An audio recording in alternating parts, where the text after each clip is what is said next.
Hi అండి అందరికీ welcome back to my channel Sahana Kodam. Varalakshmi వ్రతము సింపుల్గా ఎలా చేసుకోవాలో చూసేద్దాము. మన దగ్గర ఉన్న వాటితోనే అడ్జస్ట్ అవుతూ చేసుకోవచ్చు అన్నమాట. అండ్ దీంట్లో మనకి మెయిన్ ఇంపార్టెన్స్ కావాల్సినవి ఏంటంటే పువ్వులు, పండ్లు, గాజులు, బ్లౌజ్ పీస్, పసుపు, కుంకుమ, ఆకు, పోక, ఖర్జూర పండు అండ్ మనకి తమలపాకులు కావాలన్నమాట వాయనం ఇవ్వడానికి. సో ఇవి ఉంటే మనము సింపుల్గా వరలక్ష్మి వ్రతాన్ని చేసుకోవచ్చు. అందరి ఇంట్లలో వరలక్ష్మి వ్రతం యొక్క ఫోటో ఉంటుంది, అంటే అమ్మవారి ఫోటో ఉంటుంది లక్ష్మీదేవతది.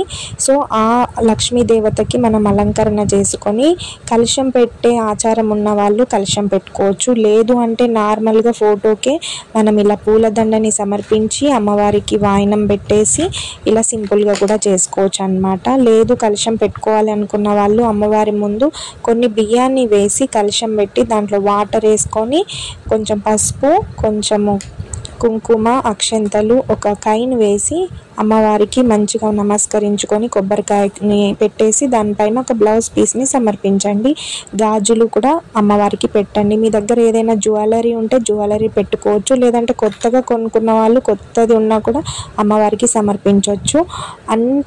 ఇవన్నీ అలంకరణ చేసుకున్న తర్వాత మీరు ఎంతమంది ముత్తైదులకైతే వాయనాన్ని ఇవ్వాలనుకుంటున్నారో అన్ని వాయనాలని అమ్మవారి ముందట పెట్టి మంచిగా వ్రత కథని చదువుకోండి. వ్రత కథ చదివితేనే బాగుంటుందన్నమాట. లేదు నేను అమ్మవారికి ఇట్లా ప్రతిష్ట పెట్టుకుంటా అనుకున్న వాళ్ళు ఇలా కూడా పెట్టుకోవచ్చు అన్నమాట.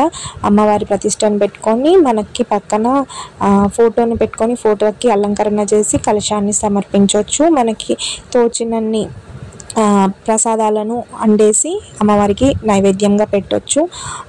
లేదు అలా కాకుండా నేను ఇలానే సింపుల్గా చేసుకుంటా అనేవాళ్ళు ఇలా సింపుల్గా అయినా చేసుకోవచ్చు అన్నమాట. అమ్మవారు లేకున్నా ఉన్నట్టు మనము ఎలా అయితే సాయిరాం మందిరంకి వెళ్ళి సాయిరాం లేకున్నా కూడా చీరలు ఆసీనులు అయినట్టు ఎలా భావిస్తామో అలాగే అమ్మవారు ఉన్నట్టు మనము భావించుకొని అమ్మవారికి పసుపు, కుంకుమ నైవేద్యాన్ని సమర్పించాలి.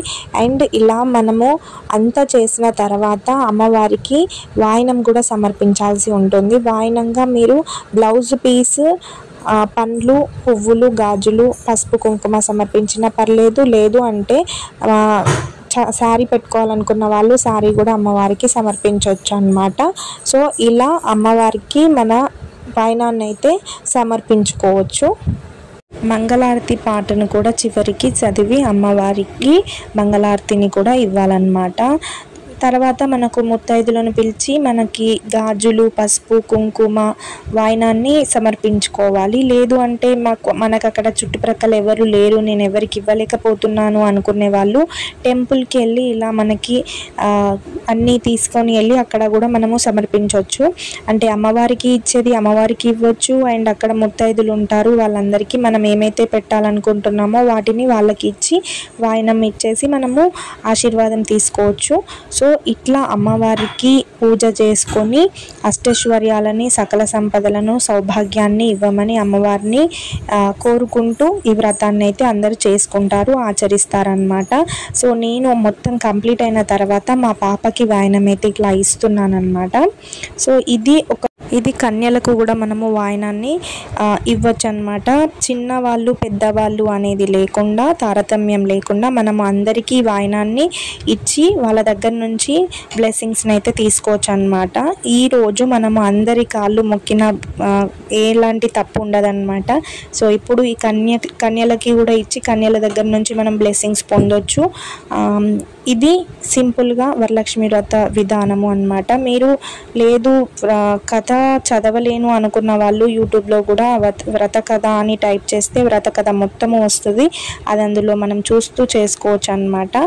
సో ఈ అమ్మవారి యొక్క ఆశీర్వాదాలు మీ మీద కూడా ఉండాలని కోరుకుంటూ